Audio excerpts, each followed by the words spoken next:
అంటే top stars నుంచి upcoming stars వరకు అందరితో డ్యాన్స్ చేయించారు మీరు. అవునండి. కానీ ఇప్పుడు మీరు ఒక విధంగా ఆర్థికంగా ఇబ్బంది పడుతూ ఒక విధంగా దీన్ని అడుగులు తడబడుతున్నాయి మీ. హ్మ్. సో అంటే కంపారిజన్ ఒక డ్యాన్స్ మాస్టర్గా ఈ స్టేజ్ని ఎలా కంపేర్ చేస్తారు మీరు? చాలా కష్టం అండి. చాలా కష్టం. కంపేర్ చేసేది ఎలాగనేది అర్థం కావటం లేదు. నాకున్న కొంచెమే చాలా తక్కువ డబ్బు అప్పట్లో. ఇట్ ఈస్ డిఫరెంట్ మనీ కదా, ఇప్పుడులాగా కాదు. ఎక్కువ కష్టం.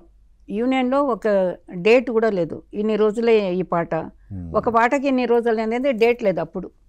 అప్పుడు ఒక పాట నేను 3 నెలలు పనిచేసి ఉన్నాను. పిలిచినప్పుడల్లా వెళ్ళి 1 నెల చేసి ఉండాను, 1 వారం చేసి ఉండాను. అలాగా టైమింగ్ లేదు. టైమింగ్ లేకపోయినా మేము చేసేవాళ్ళం. టైమింగ్ లేదు. డబ్బులు ఎంత వచ్చినా అప్పుడు ఎక్కువే అంటారు. అయినా నేను అడిగేదాన్ని కాదు, చాలా తక్కువ డబ్బులు తీసుకొని పనిచేసేదాన్ని వారాలు. సో కొన్ని నెలలు ఎప్పుడు పిలిస్తే అప్పుడు, ఈ షెడ్యూల్ ఇది కాదు, ఈ చరణం ఈ పల్లవి తర్వాత తీస్తాం, అప్పుడు కూడా వెళ్ళేదాన్ని అదే డబ్బుకి, వేరే డబ్బు కాదు.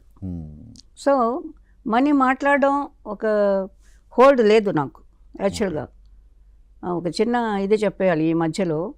నేను 2.5 years అప్పుడు నాకు తెలిసింది, నాకు ఫాదర్ లేరు, చచ్చిపోయినాడు. అప్పుడు ఆయన చచ్చిపోయినారు యాక్సిడెంట్లో.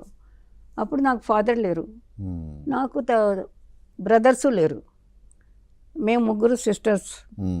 మా అమ్మ మమ్మల్ని చేసి పోషించి జాగ్రత్తగా.